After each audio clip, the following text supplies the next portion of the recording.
Hey third graders, I am at school in our classroom. I am here getting stuff ready for you guys for next week. Remember that next week we start doing our online school via Google Classroom. So I'm here getting your lessons ready, getting things organized. But I am going to read you guys another story here in a second. But first, I want to show you some things in our classroom. First of all, check out how clean my desk is. I don't think it's ever been this clean this whole school year. But on a sadder note, our classroom is super, super empty and lonely without you guys here. Miss you. And again, hope you guys are doing well. I am going to read you guys a story here. Next week, when we are doing online schooling, I will be reading you guys a story every single day. We're going to keep reading because of Mr. Trapped right now. But here's one last picture book in the meantime, till Monday. So feel free to keep listening if you would like, and enjoy. All right. So I'm going to be reading you guys a story called A Bad Case of the Stripes by David Shannon. I know that we've read this story before, but I love it because I think it's hilarious. I think it's funny, and the pictures are awesome. So if you want to keep listening to it, if you want to keep listening to me read it, keep listening. Otherwise, I will see you guys on Monday for our online learning on Google Classroom. Here we go. This is A Bad Case of the Stripes by David Shannon.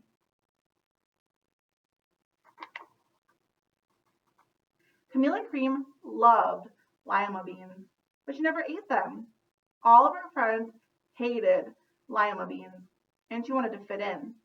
Camilla was always worried about what other people thought of her. Today, she was fretting even more than usual. It was the first day of school, and she couldn't decide what to wear.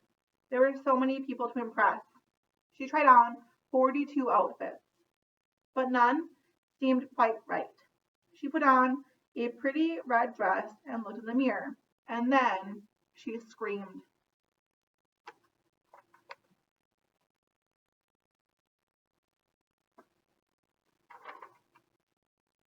Her mother ran into the room and screamed too. "Oh my heavens!" she cried. "You're completely covered with stripes."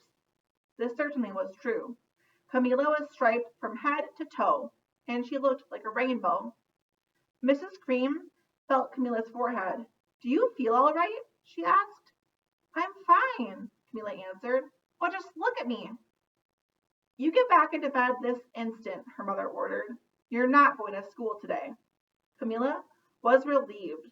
She didn't want to miss out on the first day of school, but she was afraid of what other kids would say, and she had no idea what to wear with those crazy stripes.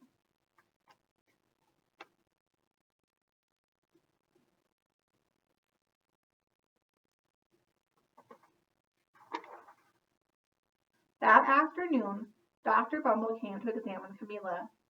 "Most extraordinary," he exclaimed. "I have never seen anything like it. Are you having any coughing, sneezing, runny nose, aches, pains, chills, hot flashes, dizziness, drowsiness, shortness of breath, or uncomfortable twitching?" "No," Camilla told him. "I feel fine."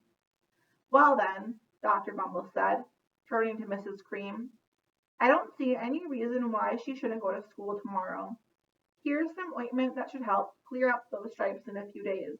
If it doesn't, you know where to reach me." And off he went.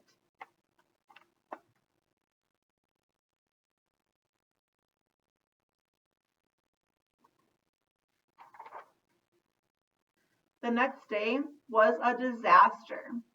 Everyone at school laughed at Camilla. They called her Camilla Crayon and Night of the Living Lollipop. She tried her best to act as if everything were normal. But when the class said the Pledge of Allegiance, her stripes turned red, white, and blue, and she broke out in stars.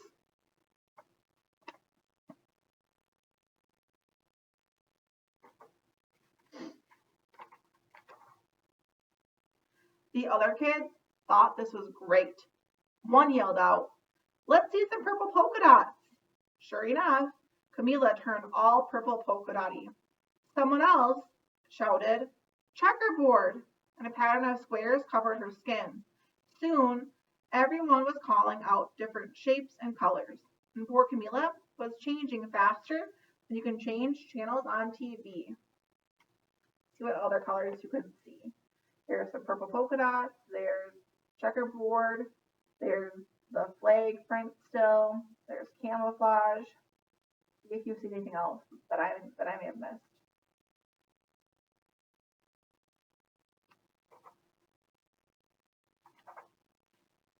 That night, Mr. Harms, the school principal, called. "I'm sorry, Mrs. Cream," he said. "I'm going to have to ask you to keep Camilla home from school. She's just too much of a distraction. And I've been getting calls from other parents. They're afraid those stripes may be contagious." Camilla was so embarrassed. She couldn't believe that 2 days ago everyone liked her. Now nobody wanted to be in the same room with her. Her father tried to make her feel better. "Is there anything I can get you, sweetheart?" he asked. "No, thank you," said Camilla. What she really wanted was a nice plate of lima beans, but she'd been laughed at enough for one day.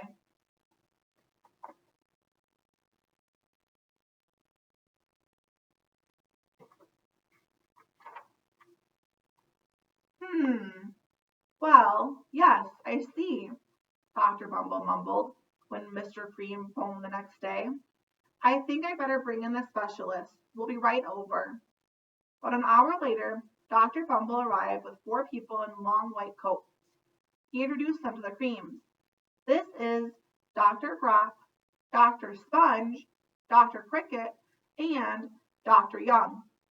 Then the specialists went to work on Camilla. They squeezed and jabbed, tapped and tested. It was very uncomfortable. "Well, it's not the mumps," concluded Dr. Grop. "Or the measles," said Dr. Sponge. "Definitely not the chicken pox," put in Dr. Cricket. "Or sunburn," said Dr. Young. "Try these." The specialists, said the specialists, they each handed, her a bottle filled with different colored pills. "Take one of each before bed," said Dr. Grop. Then they filed out the front door, followed by Dr. Bumble. So they are stumped. They have no clue what is wrong with her.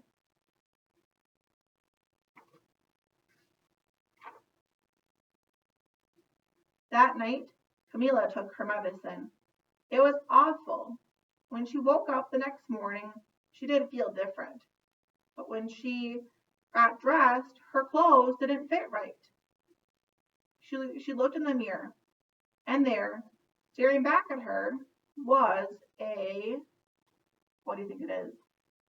So think about it. What did she just take before bed? She took her medicine. So, staring back at her was a giant multicolored pill with her face on it. Check it out.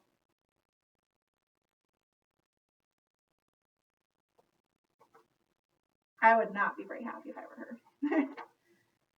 Dr. Bumble rushed over as soon as Mrs. Cream called, but this time, instead of the specialist, he brought the experts.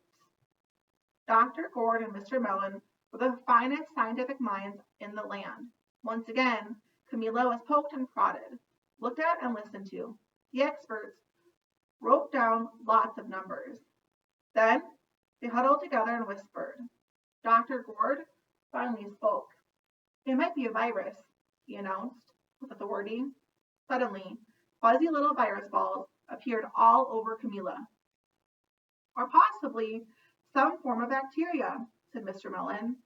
Out popped squiggly little bacteria tails. "Or it could be a fungus," added Dr. Gord.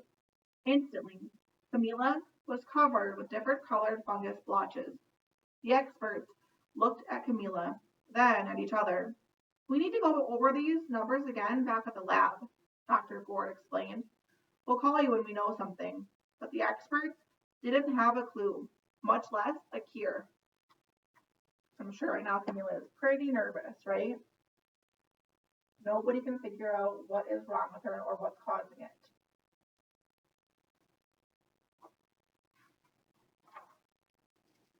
By now, the TV news had found out about Camila. Reporters from every channel were outside her house telling the story of the bizarre case of the incredible changing kid. Soon, a huge crowd was camped out on the front lawn. So if I were her, I would be pretty embarrassed. I would not want to be on the news. For this, at least.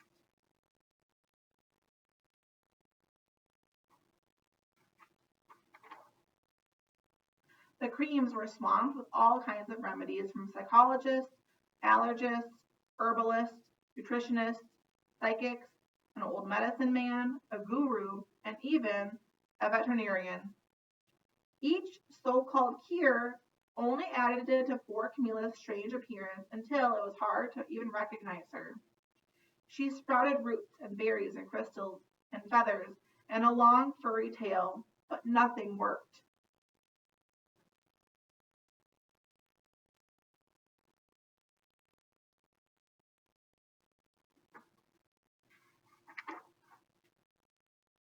One day, a woman who called herself an environmental therapist claimed she could cure Camilla.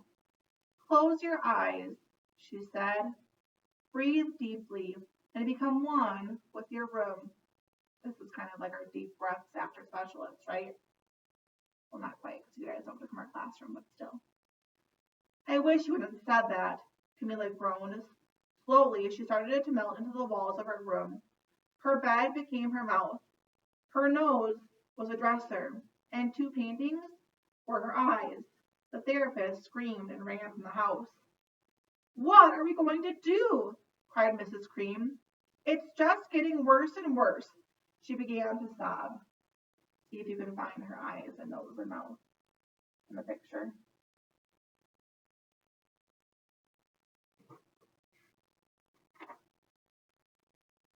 At that moment, Mr. Cream heard a quiet little knock at the front door. He opened it, and there stood an old woman who was just as plump and sweet as a strawberry. Excuse me, she said brightly, but I think I can help.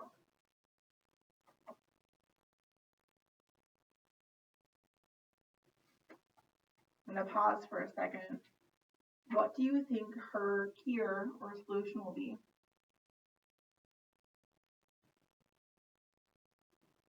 Let's see if you're right. She went into Camilla's room and looked around. My goodness, she said with a shake of her head. What we have here is a bad case of stripes, one of the worst I've ever seen. She pulled a container of small green beans from her bag. Here, she said, these might do the trick. Are those magic beans? Asked Mrs. Cream. Oh my, no, replied the kind old woman. There's no such thing. These are just plain old lima beans. I'll bet you'd like some, wouldn't you? She asked Camilla. Camilla wanted a big heaping plate full of lima beans, more than just about anything, but she was still afraid to admit it. Yuck, she said. No one likes lima beans, especially me. Oh, dear, the old woman said sadly. I guess I was wrong about you. She put the beans back in her bag and started toward the door. Camilla watched the old woman walk away. Those beans would taste so good, and being laughed at for eating them was nothing compared to what she'd been going through. She finally couldn't stand it. Wait, she cried. The truth is, I really love lima beans. I thought so, the old woman said with a smile. She took a handful of beans and popped them into Camilla's mouth. Said Camilla. So here she is getting fed the beans.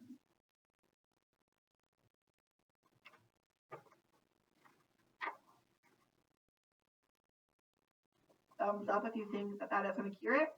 Thumbs down if you don't think it's going to cure it. Let's see if you're right.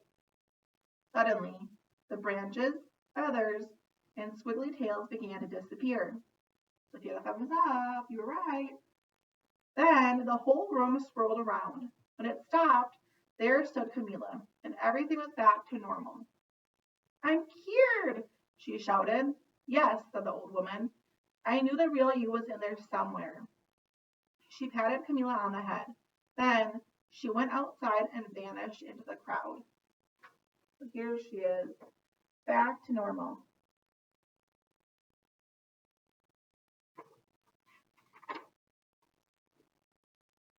Afterward, Camilla wasn't quite the same. Some of the kids at school said she was weird, but she didn't care one bit. She ate all the lima beans she wanted, and she never had even a touch of stripes again. So this book has an awesome message in it. What do you think it is? I think that it is that you shouldn't care what other people think about you, and you should just be yourself. Awesome message, right? So that's it for the book. Again, I am super excited to connect with you guys more on Monday through Google Classroom. I know that it's new for you guys, so if you guys have questions, again, feel free to ask. I will be more than happy to help you. I'll be on my computer while you guys are in school on your computer, so I will be available to answer questions if you have any. Okay? Hope you guys are doing well, and like always, I miss you guys. See you guys soon. Bye.